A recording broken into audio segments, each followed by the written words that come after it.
Hello student, welcome to my channel বিশ্ব physics. আজকে ফিরে এসেছি ক্লাস 10 এর নতুন একটা ক্লাস নিয়ে। আগের ক্লাসে আমরা তাপের ঘটনাসমূহ আলোচনা করেছি। যারা সেই ক্লাসটি দেখোনি তারা চ্যানেলে গিয়ে ক্লাসটি দেখে নাও।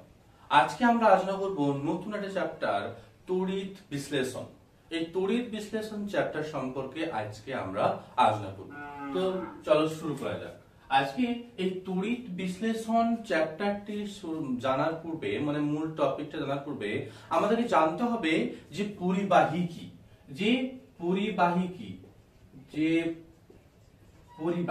পরিবাহী কাকে বলে?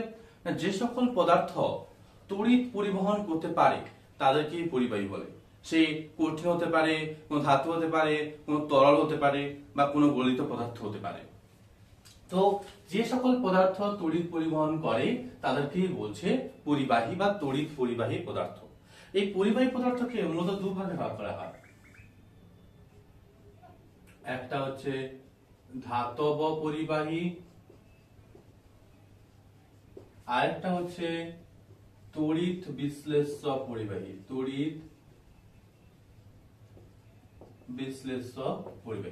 ধাতব পরিবাহী আর একটা হচ্ছে তড়িৎ বিশ্লেষ্য পরিবাহী।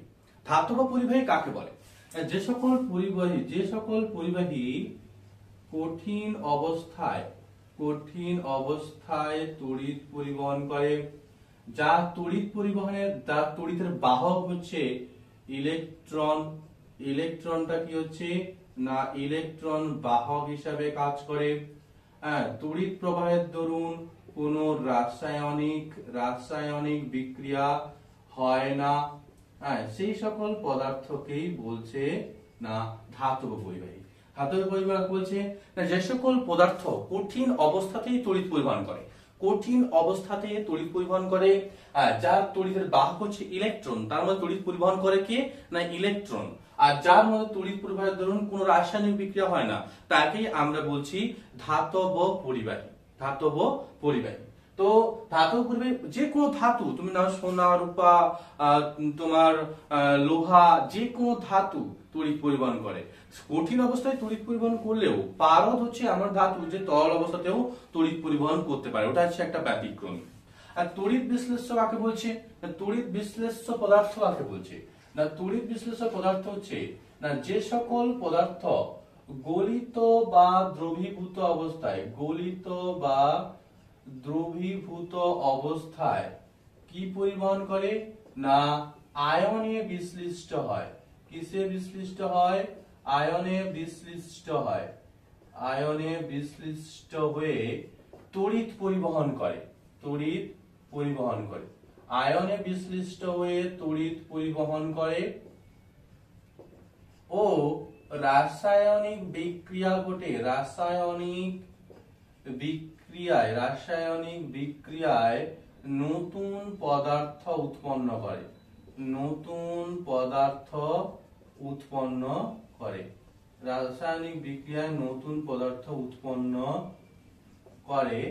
তাদেরকেই বলছে তড়িৎ বিশ্লেষ্য পরিবাহী। কি বলছে না যে সকল পদার্থ গলিত বা দ্রবীভূত অবস্থায় আয়নে বিশ্লিষ্ট হয় এবং আয়নে বিশ্লিষ্ট হয়ে তড়িৎ পরিবহন করে এবং তড়িৎ প্রবাহের দরুন রাসায়নিক বিক্রিয়া ঘটে নতুন পদার্থ উৎপন্ন করে, তাদেরকেই বলছে তড়িৎ বিশ্লেষ্য পরিবাহী। তড়িৎ বিশ্লেষ্য পরিবাহী হচ্ছে গলিত বা দ্রবীভূত অবস্থায় বা উপযুক্ত দ্রাবকে দ্রবীভূত অবস্থাতেই তড়িৎ পরিবহন করতে পারবে। তো গলিত বা দ্রবীভূত অবস্থায় তড়িৎ পরিবহনের সময় পূর্বে কি হবে, তারা আয়নে বিশ্লিষ্ট হবে। এখানে কি হবে? আয়নে বিশ্লিষ্ট হয়েই তড়িৎ পরিবহন করবে এবং তড়িৎ প্রবাহের দরুন রাসায়নিক বিক্রিয়া ঘটে নতুন পদার্থ উৎপন্ন করবে। এটাই হচ্ছে তড়িৎ বিশ্লেষ্য পদার্থ।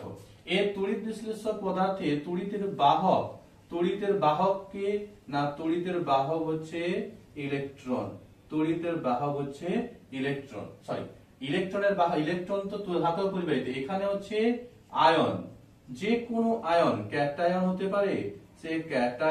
পারে, কিংবা ও অ্যানায়ন হতে পারে। যে কোনো আয়ন কিন্তু তোমার তড়িৎ পরিবহন করে তড়িৎ বিশ্লেষ্য পদার্থে। ক্যাটায়ন ও অ্যানায়ন তড়িৎ বিশ্লেষ্য পদার্থে তড়িৎ পরিবহন করে। এবার আমার কথা হচ্ছে যে ধাতব পরিবাহী তড়িৎ বিশ্লেষ্য পরিবাহীর মধ্যে কিছু পার্থক্য আছে।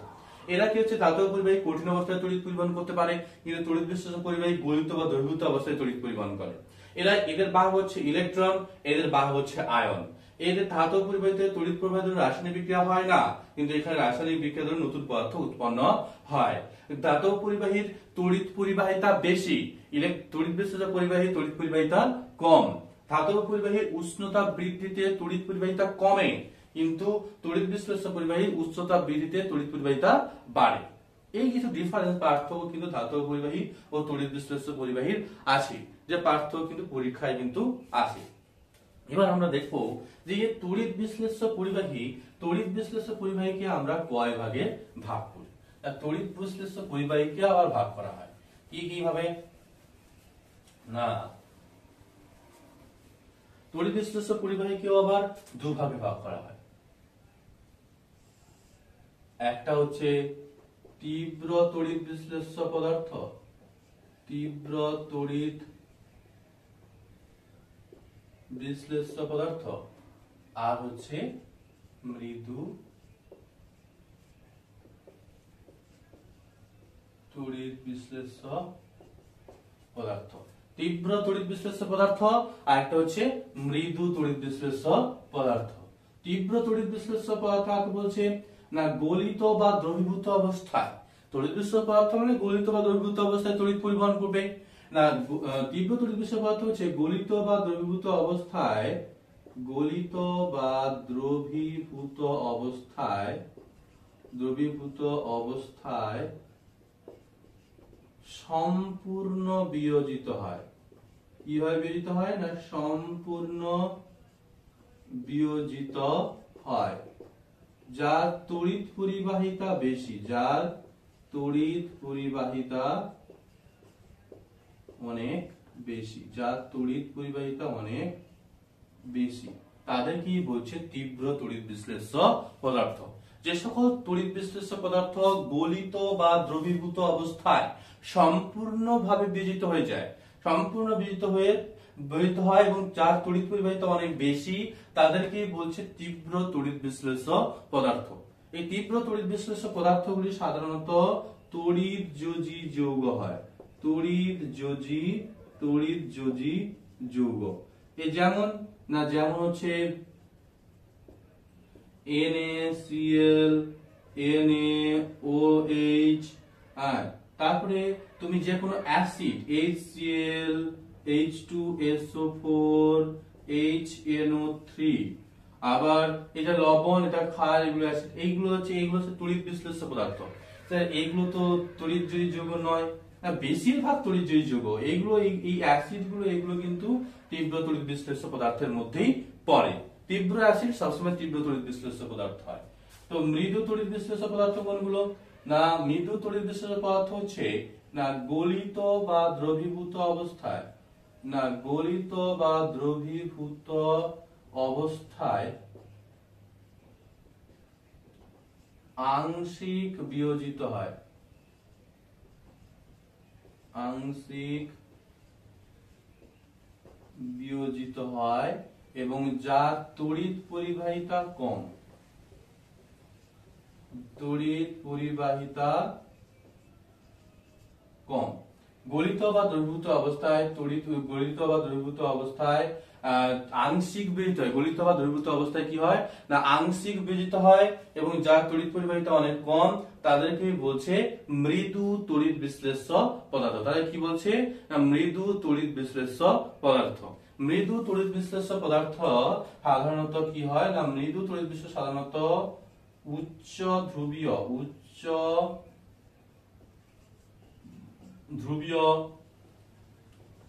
সমযোজী যৌগ হয়, সমযোজী যৌগ, উচ্চ ধ্রুবীয় সমযোজী যৌগগুলি সাধারণত মৃদু তড়িৎ বিশ্লেষ্য পদার্থ হয়।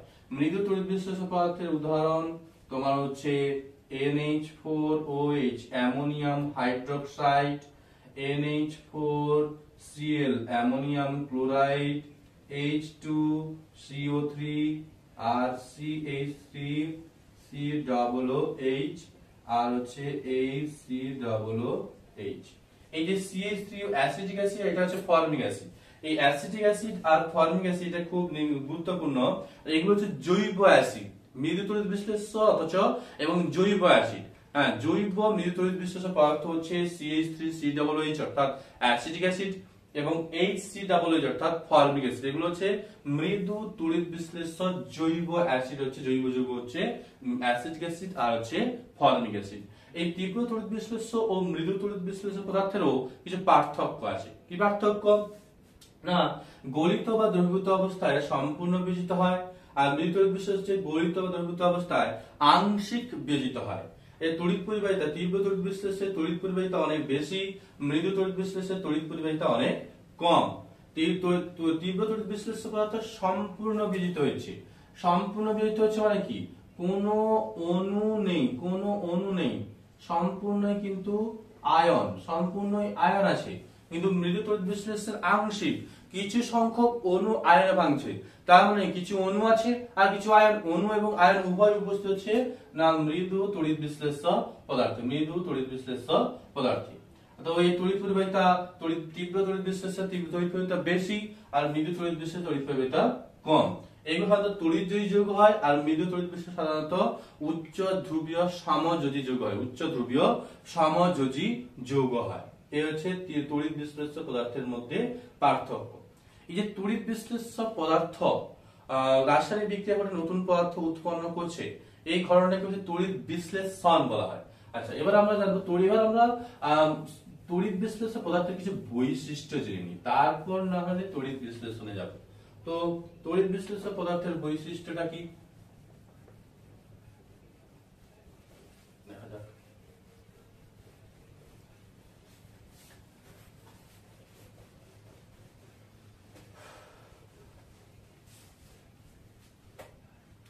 দেখো, তড়িৎ বিশ্লেষ্য পদার্থের বৈশিষ্ট্য হচ্ছে, প্রথম যে পয়েন্টটা হচ্ছে এটা গলিত বা দ্রবীভূত অবস্থায় আয়নে বিয়োজিত হয়। এটা প্রথম পয়েন্ট, যে গলিত, এরা কিন্তু গলিত বা দ্রবীভূত অবস্থায়, গলিত বা দ্রবীভূত অবস্থায়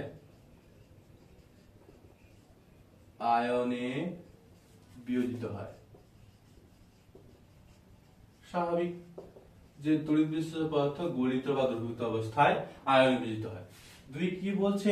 এই যে আয়নে যে বিশ্লিষ্ট হচ্ছে, উৎপন্ন ক্যাটায়ন ও অ্যানায়নের সংখ্যা আলাদা, একই হতে পারে কিংবা আলাদাও হতে পারে, কিন্তু ক্যাটায়নের মোট ধনাত্মক আধান ও অ্যানায়নের মোট ঋণাত্মক আধান সর্বদাই কিন্তু সমান হবে। কি বলছে? ধরো CuSO4, এখানে কি আয়ন কি হচ্ছে Cu2+ প্লাস হচ্ছে SO4 2-, এখানে একটা ক্যাটায়ন একটা অ্যানায়ন উৎপন্ন হয়েছে। দেখো, একটা ক্যাটায়ন একটা এদের আধানের সংখ্যা সমান, আবার এখানে +2 ক্যাটায়ন আধান আর -2 অ্যানায়ন আধান। অ্যানায়নের আধান মানে কি? ক্যাটায়নের আধান ও অ্যানায়নের আধানটাও সমান হচ্ছে। যদি আমি এখানে দেখি যে H2SO4 যখন ভাঙছে তখন গেছে 2H+ প্লাস হচ্ছে SO4 2-। এখানে দেখো ক্যাটায়ন দুটি, অ্যানায়ন কিন্তু একটি। এখানে ক্যাটায়ন ও অ্যানায়নের সংখ্যা কিন্তু আলাদা আলাদা, কিন্তু ক্যাটায়নের মোট আধান হচ্ছে +2 আর মানে একটা ক্যাটায়ন একটা H+ এর +1, দুটো H+ এর +2, আর SO4 মানে অ্যানায়নের ঋণাত্মক হচ্ছে -2। এটা হচ্ছে বিষয়, যে এদের ক্যাটায়নের মোট ধনাত্মক আধান আর অ্যানায়নের মোট ঋণাত্মক আধান কিন্তু সর্বদাই সমান হচ্ছে।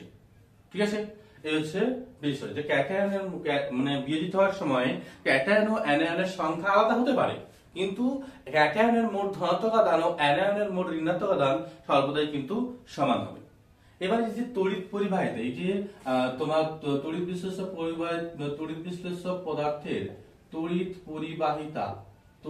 পরিবাহিতা কোন কোন বিষয়ের উপর নির্ভর করে? এক হচ্ছে দ্রবণের গাঢ়ত্ব। আগে তো তোমার প্রকৃতি, দ্রবণের প্রকৃতি, মানে দ্রবণটা প্রকৃতি বলতে দ্রবণের তীব্র তড়িৎ বিশ্লেষ্য না মৃদু তড়িৎ বিশ্লেষ্য, এই প্রকৃতির উপর ডিপেন্ড করবে। তীব্র তড়িৎ বিশ্লেষ্যে তড়িৎ পরিবাহিতা বেশি, আর মৃদু তড়িৎ বিশ্লেষ্যে তড়িৎ পরিবাহিতা নিশ্চয়ই কম। দুই নম্বর হচ্ছে না দ্রবণের গাঢ়ত্ব। গাঢ়ত্ব বলতে না দ্রবণটা যত গাঢ় হবে তড়িৎ পরিবাহিতা তত কম হবে। গাঢ় মানে কি, তার মধ্যে ঘনত্ব বেশি, অর্থাৎ যে আয়নটা চলাচল করবে সে আয়নকে এক জায়গা থেকে আরেকে যেতে হলে গাঢ়ত্ব বেশি হয়, মানে বেশি পরিমাণ অণু পরমাণুর সঙ্গে সংঘর্ষ করতে হবে, তখন তড়িৎ পরিবাহিতা কমে যাবে। আবার যখন লঘু হবে, দ্রবণ যখন লঘু হবে তখন সে ঘনত্ব কম, একক আয়তনে উপস্থিত অণু পরমাণুর সংখ্যা কম, ফলে আয়ন যখন এক জায়গা থেকে আরেক জায়গায় যাবে তখন তাকে কম সংখ্যক অণু পরমাণুর সঙ্গে সংঘর্ষ করতে হবে, তখন তার তড়িৎ পরিবাহিতা কি হবে, কম হবে। 3 নম্বর হচ্ছে না দ্রবণের উষ্ণতা। দ্রবণের উষ্ণতা যত বেশি হবে তড়িৎ পরিবাহিতা তত বেশি হবে, উষ্ণতা কম হলে তড়িৎ পরিবাহিতা কম হবে। এই হচ্ছে বিষয় যে তড়িৎ পরিবাহিতাটা কোন কোন বিষয়ের উপর নির্ভর করছে। তোমার তড়িৎ বিশ্লেষণের বৈশিষ্ট্যগুলো কি জানা গেল না, গলিত বা দ্রবীভূত অবস্থায় আয়নের বিস্তৃত হচ্ছে স্বাভাবিক, গলিত বা দ্রবীভূত অবস্থাতেই এই তড়িৎ পরিবহন করবে বা আয়নের বিশ্লিষ্ট হবে। তড়িৎ বিশ্লিষ্ট পদার্থ কখনোই কঠিন অবস্থাতে তড়িৎ পরিবহন করতে পারবে না। যদিও আয়নে বিশ্লিষ্ট হচ্ছে, তারও একটা বৈশিষ্ট্য আছে কি না, আয়নে বিশ্লিষ্ট হলে যে ক্যাটায়ন ও অ্যানায়নের সংখ্যা আলাদা হতেই পারে, বেশিরভাগ ক্ষেত্রে সমান হয়, কিছু কিছু ক্ষেত্রে আবার অসমান হয়, আলাদা হয়, কিন্তু সংখ্যা আলাদা হলেও ক্যাটায়নের মোট ধনাত্মক আধান ও অ্যানায়নের মোট ধনাত্মক আধান কিন্তু সর্বদাই সমান হবে। তারপর দ্রবণের তড়িৎ পরিবাহিতা কোন কোন বিষয়ের উপর নির্ভর করবে না, মূলত 3টে বিষয়ের উপর নির্ভর করবে। কি কি না, দ্রবণের প্রকৃতি, দ্রবণের গাঢ়ত্ব, দ্রবণের উষ্ণতা। এই 3টে বিষয়ের উপরে কিন্তু আমাদের তড়িৎ পরিবাহিতা নির্ভর করবে। দ্রবণের তড়িৎ পরিবাহিতা অবশ্যই নির্ভর করবে। ঠিক আছে, তবে এই 3টে বিষয়ের উপর দ্রবণের তড়িৎ পরিবাহিতা নির্ভর করে। ঠিক আছে, এই হলো বৈশিষ্ট্য। এবার আমরা দেখো তড়িৎ বিশ্লেষণ। যে তড়িৎ বিশ্লেষ্য পদার্থ পড়েছি, এই তড়িৎ বিশ্লেষ্য পদার্থ কি পড়েছি না, পদার্থগুলি গলিত বা দ্রবীভূত অবস্থায় তড়িৎ পরিবহন করছে এবং তড়িৎ পরিবহনের দরুন রাসায়নিক বিক্রিয়া ঘটে নতুন পদার্থ উৎপন্ন হচ্ছে। এই যে ঘটনা, এই যে তড়িৎ পরিবহন করছে, তড়িৎ পরিবহনের রাসায়নিক বিক্রিয়া ঘটে নতুন পদার্থ উৎপন্ন হচ্ছে, এই ঘটনাটাকে বলছে তড়িৎ বিশ্লেষণ। এই ঘটনাটাকে কি বলছে না, তড়িৎ বিশ্লেষণ। তো তড়িৎ বিশ্লেষণ তো কি বলছে না, গলিত বা দ্রবীভূত অবস্থায়, গলিত বা দ্রবীভূত অবস্থায় তড়িৎ বিশ্লেষ্য পদার্থ, কোন পদার্থ না, তড়িৎ বিশ্লেষ্য পদার্থ আয়নে বিশ্লিষ্ট হয়, আয়নে বিশ্লিষ্ট হয়ে তড়িৎ প্রবাহের দরুন, কিসের দরুন না, তড়িৎ প্রবাহের দরুন রাসায়নিক বিক্রিয়া ঘটে। কি বিক্রিয়া ঘটে, রাসায়নিক বিক্রিয়া ঘটে নতুন পদার্থ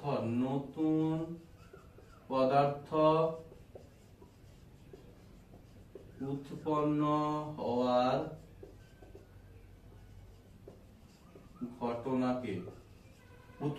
ঘটনাকে তড়িৎ বিশ্লেষণ বলা হয়। কি বলছে না, এই যে ঘটনা, গলিত বা দ্রবীভূত অবস্থায় তড়িৎ বিশ্লেষ্য পদার্থ আয়নে বিশ্লিষ্ট হয় তড়িৎ প্রবাহের দরুন, আয়নে বিশ্লিষ্ট হয়ে তড়িৎ প্রবাহের দরুন রাসায়নিক বিক্রিয়া ঘটে নতুন পদার্থ উৎপন্ন হওয়ার, এই ঘটনাটাকেই বলছে তড়িৎ বিশ্লেষণ। এটা তো আমরা পড়েছি যে তড়িৎ বিশ্লেষ্য পদার্থ গলিত বা দ্রবীভূত অবস্থায় তড়িৎ পরিবহন করে এবং তড়িৎ প্রবাহের দরুন রাসায়নিক বিক্রিয়া ঘটে নতুন পদার্থ উৎপন্ন হয়। এটা আমরা আগে পড়েছি। এই যে রাসায়নিক বিক্রিয়া ঘটে নতুন পদার্থ উৎপন্ন হচ্ছে, এই ঘটনাটাকেই বলছে তড়িৎ বিশ্লেষণ। এই ঘটনাটা, এই যে সিস্টেমটা ঘটছে, এটাকে বলছে তড়িৎ বিশ্লেষণ। এই তড়িৎ বিশ্লেষণের জন্য কিসের দরকার না, তড়িৎ বিশ্লেষণের জন্য দরকার একটা পাত্র, যে পাত্রের মধ্যে তড়িৎ বিশ্লেষ্য পদার্থ রেখে তড়িৎ বিশ্লেষণ করা হয়, যে পাত্রের মধ্যে তড়িৎ বিশ্লেষ্য পদার্থ রেখে তড়িৎ বিশ্লেষণ করা হচ্ছে, এই পাত্রকে বলছে ভোল্টামিটার। এই পাত্রটা, যে পাত্রের মধ্যে তড়িৎ বিশ্লেষণ করা হচ্ছে তাকে বলছে না ভোল্টামিটার। এটা ভিন্ন ভিন্ন তড়িৎ বিশ্লেষণের ক্ষেত্রে ভিন্ন ভিন্ন হতে পারে। কোন ক্ষেত্রে কাঁচের পাত্র ব্যবহার করা হচ্ছে, আবার কোন ক্ষেত্রে ধাতব ইস্পাতের পাত্র, কোথাও স্টিলের পাত্র, বিভিন্ন রকম পাত্র ব্যবহার করা যায়। তো যে পাত্রের মধ্যে তড়িৎ বিশ্লেষ্য পদার্থ রেখে তড়িৎ বিশ্লেষণ করা হয় তাদের কি বলছে ভোল্টামিটার, তাকেই বলছে ভোল্টামিটার। এবার এই যে তড়িৎ বিশ্লেষ্য পদার্থ আমি এই পাত্রের মধ্যে রাখা আছে, এবার এই তড়িৎ বিশ্লেষ্য পদার্থের মধ্যে তো তড়িৎ পাঠাতে হবে। তড়িৎ পাঠানোর জন্য কিসের প্রয়োজন, না দুটি সুপরিবাহী পাত প্রয়োজন। সুপরিবাহী যে দুটো সুপরিবাহী পাতের মধ্যে দিয়ে তড়িৎ বিশ্লেষ্য পদার্থের তড়িৎ পাঠানো হয় সেই পাতকেই বলছে তড়িৎদ্বার। কি বলছে, না তড়িৎদ্বার। এই তড়িৎ পদার্থকে বলছে তড়িৎদ্বার। এবার এই তড়িৎদ্বারের মধ্যে কি হচ্ছে, না ব্যাটারি যোগ করা হয়েছে, ব্যাটারি এই তড়িৎদ্বারের মধ্যে যোগ করেছে।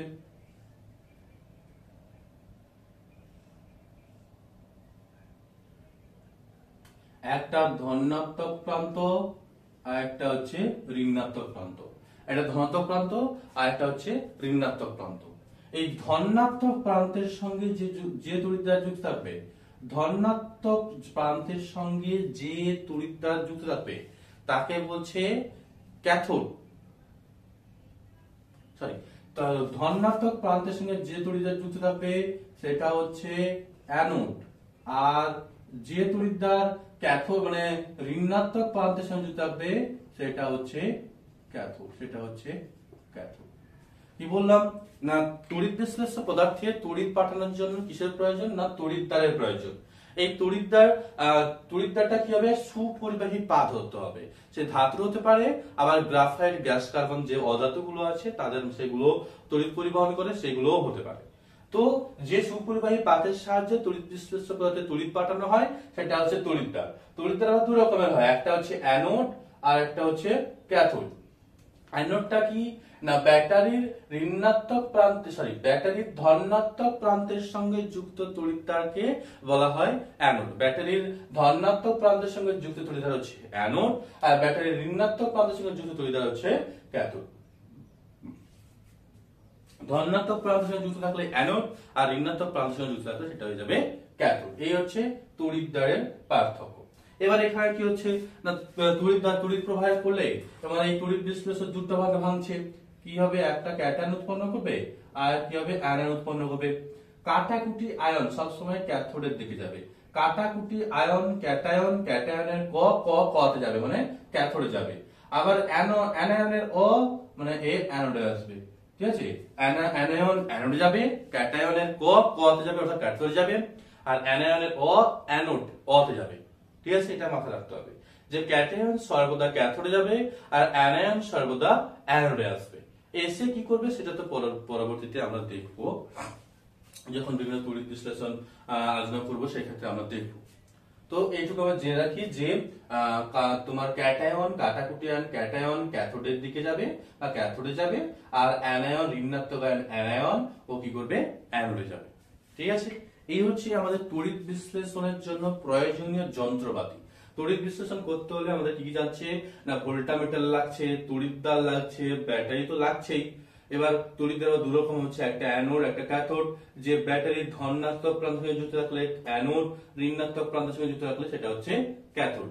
এই হচ্ছে আমাদের তড়িৎ বিশ্লেষণের জন্য প্রয়োজনীয় যন্ত্রপাতি। এবার চলো আমরা প্রয়োজনীয় যন্ত্রপাতি দিয়ে তড়িৎ বিশ্লেষণ করা যাক। আমরা প্রথম যা তড়িৎ বিশ্লেষণটা করব সেটা হচ্ছে গলিত NaCl লবণ। হ্যাঁ, গলিত অবস্থাতেও করব, আবার দ্রবীভূত অবস্থাতেও করব। দ্রবীভূত অবস্থা গলিত অবস্থা দুটো অবস্থাতেই কিন্তু আলাদা আলাদা হয়। এখানে তড়িৎ বিশ্লেষণ দুটো অবস্থাতেই কিন্তু আলাদা আলাদা হয়ে থাকে। তো গলিত NaCl এর তড়িৎ বিশ্লেষণ,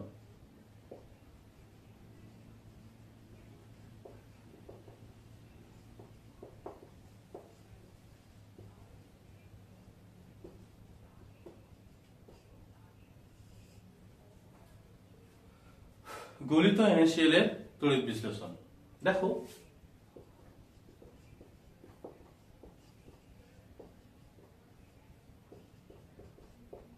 তড়িৎ বিশ্লেষ্য হচ্ছে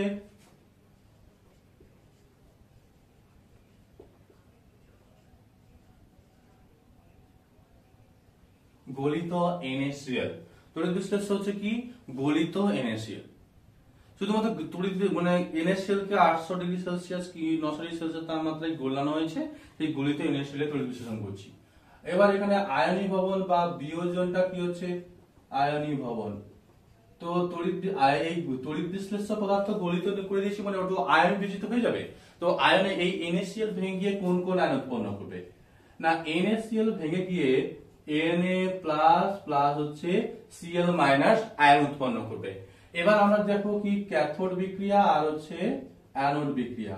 এবার ক্যাথোড বিক্রিয়া কি না, এই Na+ ও Cl- আয়নের মধ্যে কে ক্যাথোডে যাবে না, Na+ মানে কাটাকুটি আয়ন ক্যাটায়ন Na+ কি করছে না ক্যাথোডে গিয়ে ইলেকট্রন গ্রহণ করে Na সোডিয়াম ধাতুতে রূপান্তরিত হচ্ছে। ইলেকট্রন গ্রহণ করে কি হচ্ছে সোডিয়াম ধাতুতে রূপান্তরিত হচ্ছে। এবার হচ্ছে অ্যানোড বিক্রিয়া।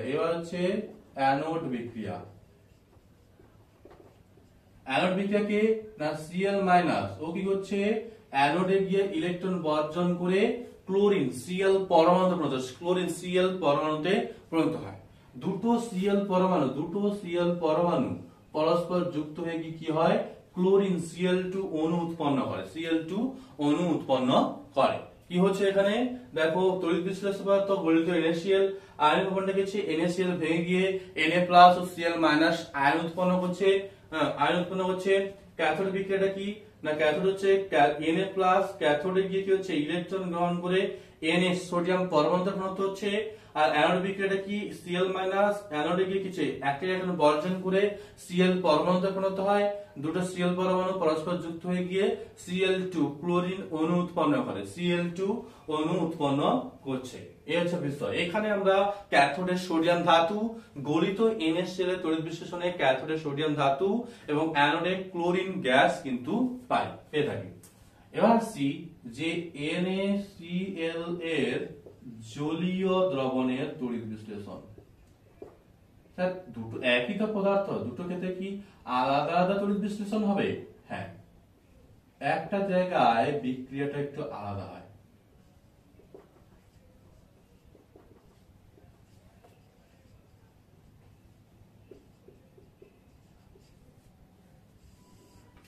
জলীয় দ্রবণের তড়িৎ বিশ্লেষণ।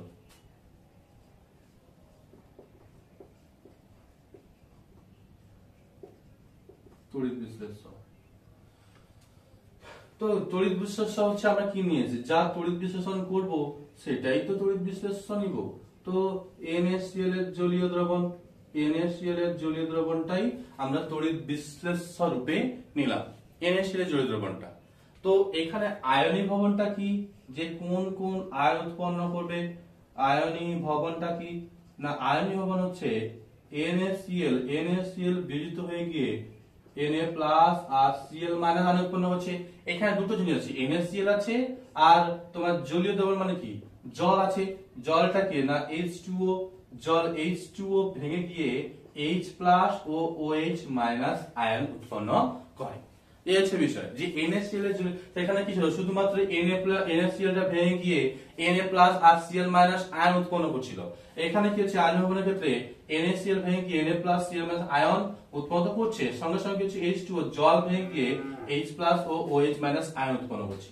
এই Na+ আয়ন এতটাই সক্রিয়, আমরা জানি যে সোডিয়াম হচ্ছে সক্রিয় ধাতু, সুতরাং Na+ আয়নটাও সক্রিয় হবে। এতটাই সক্রিয় যে ও ক্যাথোডে যাওয়ার মতো ধৈর্য তার সয় না। সে কি করে দ্রবণে উপস্থিত ক্যাথোডের মতো ধৈর্য না সবার কারণে সে Na+ দ্রবণে উপস্থিত OH- আয়নের সঙ্গে যুক্ত হয়ে যায়। কি হচ্ছে Na+ অত্যন্ত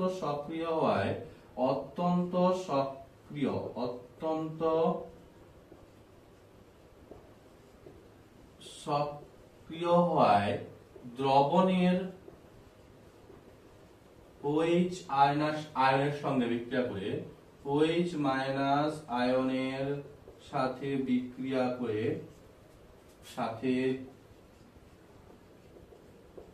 বিক্রিয়া করে NaOH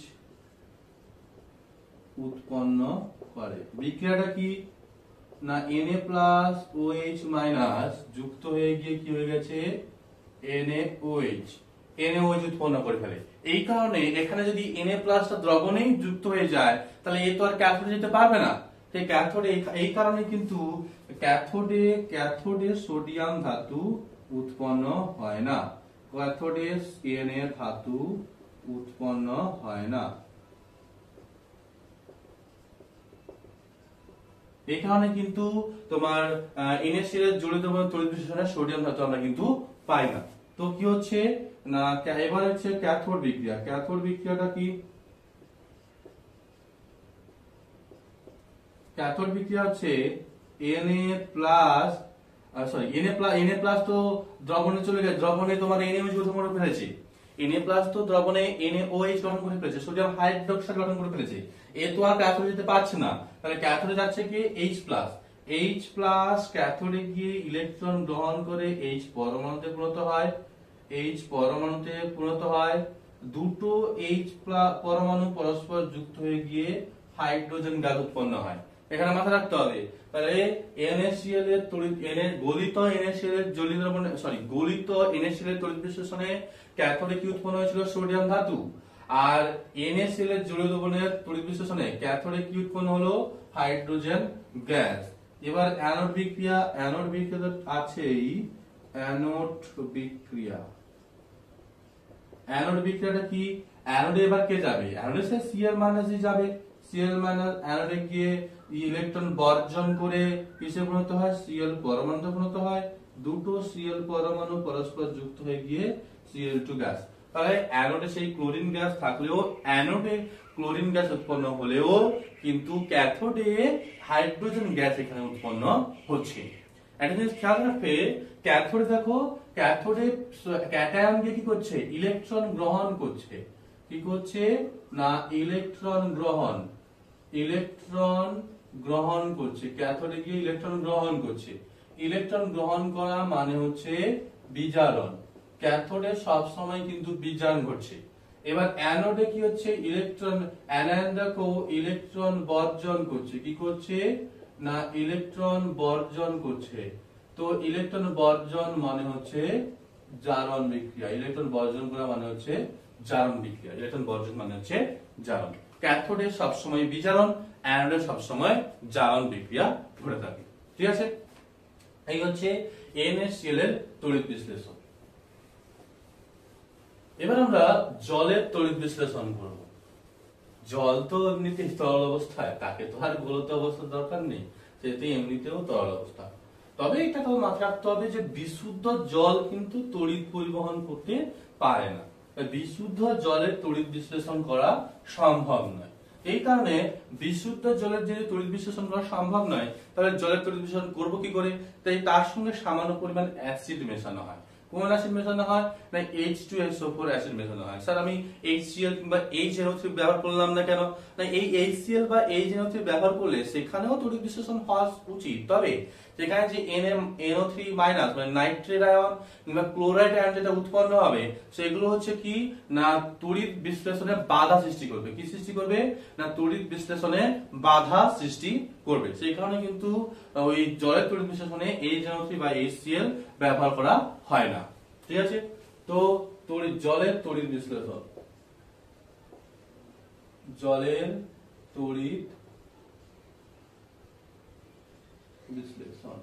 যেহেতু তড়িৎ বিশ্লেষণ হয় না, তাই এখানে কি মেশাটা হচ্ছে না অ্যাসিড। তাই এটা অ্যাসিড মিশ্রিত জলের তড়িৎ বিশ্লেষণ। তো অ্যাসিড মিশ্রিত জলের তড়িৎ বিশ্লেষণের ক্ষেত্রে আমরা তড়িৎ বিশ্লেষ্য হিসেবে কি নেব? তড়িৎ বিশ্লেষ্য হিসেবে প্রায় 10% বা 2 থেকে 10% H2SO4 মিশ্রিত জল নেওয়া হয়। কেন না H2SO4 টা কেন ব্যবহার করলাম? HNO3 কিংবা HCl অ্যাসিড তো নিতে পারতাম। HNO3 কিংবা HCl অ্যাসিড যে NO3- কিংবা Cl- আয়ন দেবে, সেটা তড়িৎ বিশ্লেষণের ক্ষেত্রে কি হবে? বাধার সৃষ্টি করবে। সেই কারণে কিন্তু আমরা HNO3 কিংবা HCl কে ব্যবহার না করে কেবলমাত্র H2SO4 টাকেই ব্যবহার করে থাকি। ঠিক আছে? এবার কথা হচ্ছে এটা যে তড়িৎ বিশ্লেষণের ক্ষেত্রে আমাদের তো আয়ন ব্যবহার ঘটবে। তো এই আয়নীয় ভবনে কি থাকবে, আয়নীয় ভবন। আয়নীয় ভবন কি হবে না, প্রথম আছে H2SO4, তো H2SO4 ভেঙে গিয়ে H প্লাস প্লাস হচ্ছে SO4 2 মাইনাস, এখানে একটা 2 থাকবে, 2H প্লাস প্লাস হচ্ছে SO4 2 মাইনাস। আর তো জল, জল মানে কি H2O, H2O কি হবে H প্লাস প্লাস হচ্ছে OH মাইনাস আয়ন উৎপন্ন করবে। H2O ভেঙে কি করবে H প্লাস আর হচ্ছে OH মাইনাস আয়ন উৎপন্ন করবে। ঠিক আছে, এবার হচ্ছে ক্যাথোড বিক্রিয়া। ক্যাথোড বিক্রিয়াটা কি, ক্যাথোডে কি যাবে না H প্লাস আয়ন যাবে না SO4 2 মাইনাস আয়ন যাবে। দেখো ক্যাথোডে যাবে কিন্তু H plus ion. H plus ion electron গ্রহণ করে H পরমাণু উৎপন্ন করবে। দুটো H পরমাণু পরস্পর যুক্ত হয়ে হাইড্রোজেন গ্যাস H2 গ্যাস উৎপন্ন করবে।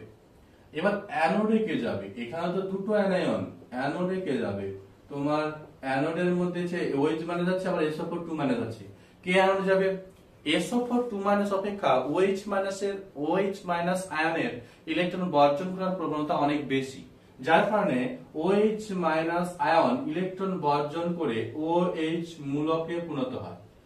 4 অণু OH মূলক পরস্পর যুক্ত হয়ে গিয়ে জল ও অক্সিজেন উৎপন্ন করে। 4 অণু OH মূলক পরস্পর যুক্ত হয়ে গিয়ে জল ও অক্সিজেন উৎপন্ন করে। এবার এইটা হচ্ছে বিষয় যে এখানে ক্যাথোডে কোন গ্যাস উৎপন্ন হলো, ক্যাথোডে হচ্ছে হাইড্রোজেন গ্যাস, H2 হচ্ছে হাইড্রোজেন গ্যাস উৎপন্ন হলো, অ্যানোডে উৎপন্ন হলো অক্সিজেন গ্যাস। মনে রাখার নিয়ম, অ্যানোডের অতে অক্সিজেন আর বাকি হাইড্রোজেনটা ক্যাথোডে উৎপন্ন হবে। অ্যানোডের অতে অক্সিজেন আর ক্যাথোডে হাইড্রোজেন গ্যাস উৎপন্ন হবে। এবার ক্যাথোডে এবং হাইড্রোজেন অ্যানোডে যে গ্যাস উৎপন্ন হচ্ছে তাদের ভর সমান হয় না। একই ভরের জলে তড়িৎ বিশ্লেষণ করলে ক্যাথোডে বা অ্যানোডে যে গ্যাস উৎপন্ন হয় তাদের ভর সমান হয় না, কিংবা আয়তনও সমান হয় না। ক্যাথোডে উৎপন্ন আয়তন, আয়তনের অনুপাত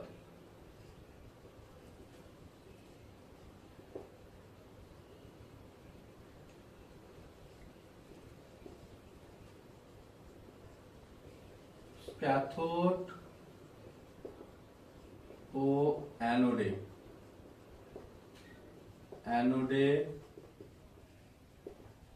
উৎপন্ন গ্যাসের আয়তন অনুপাত হচ্ছে 2:1 আর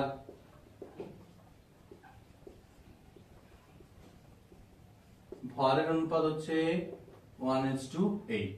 অর্থাৎ ক্যাথোডে যে গ্যাসটা উৎপন্ন হচ্ছে এবং অ্যানোডে যে গ্যাসটা উৎপন্ন হচ্ছে তাদের আয়তন অনুপাত 2:1, ভরের অনুপাত হচ্ছে 1:8।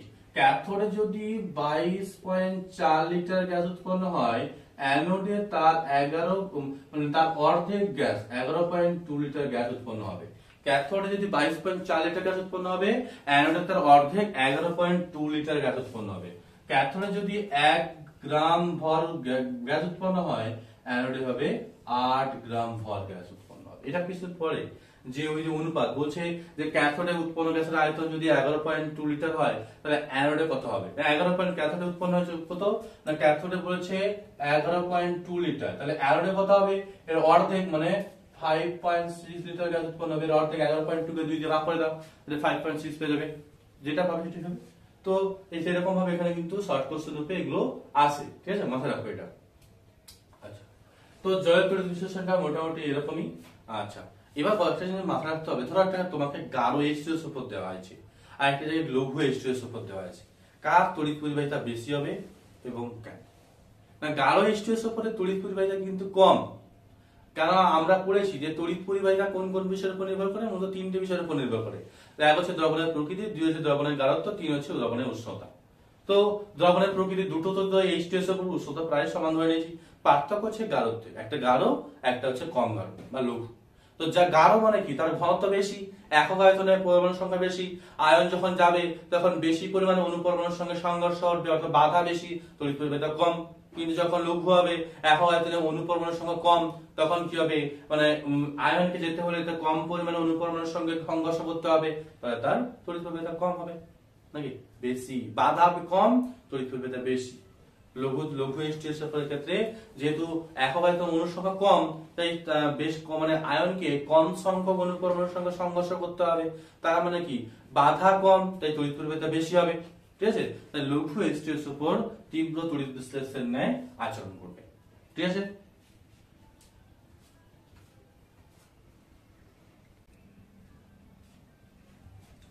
এবার আমরা CuSO4 এর তড়িৎ বিশ্লেষণ করব। সেটাও CuSO4 এর তড়িৎ বিশ্লেষণ আবার ভিন্ন ভিন্ন তড়িৎদ্বারের উপর করব। দেখা যাক সেখানে কি ঘটে। যেখানে আমরা NaCl এর তড়িৎ বিশ্লেষণের ক্ষেত্রে তড়িৎ বিশ্লেষ্য ভিন্ন ভিন্ন নিয়েছি, সেখানে CuSO4 এর তড়িৎ বিশ্লেষণে আমরা ভিন্ন ভিন্ন তড়িৎদ্বার ব্যবহার করব। প্রথমে আমরা PT তড়িৎদ্বারের সাহায্যে Cu তড়িৎদ্বারের সাহায্যে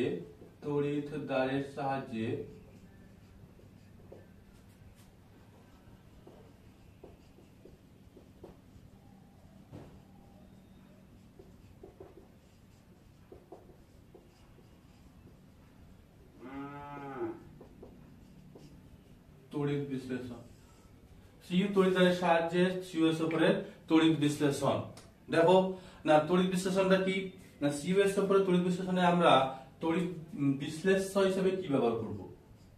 তড়িৎ বিশ্লেষ্য হিসাবে কি ব্যবহার করব?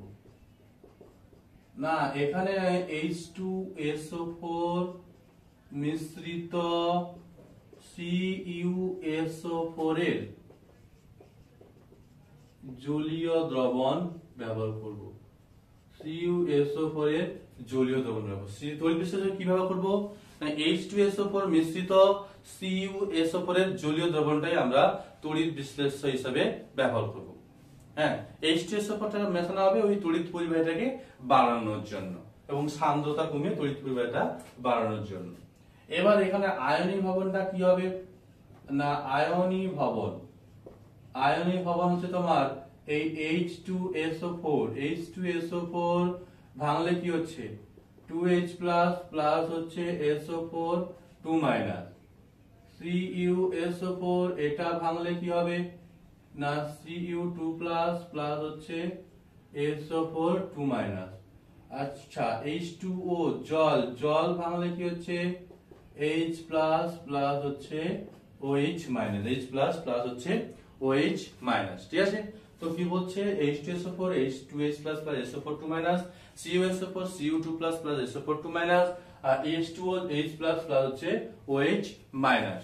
এবার হচ্ছে ক্যাথোড বিক্রিয়া, আয়নিক ভবনের হয়ে গেলে ক্যাথোড বিক্রিয়া অ্যানোড বিক্রিয়া লিখবো। দেখো ক্যাথোড বিক্রিয়া কে যাবে, ক্যাথোড বিক্রিয়ায় কি হবে আর অ্যানোড বিক্রিয়াটা বা কি হবে। তো ক্যাথোডে কাটাকুটি ক্যাটায়নটাই ক্যাথোডে যাবে।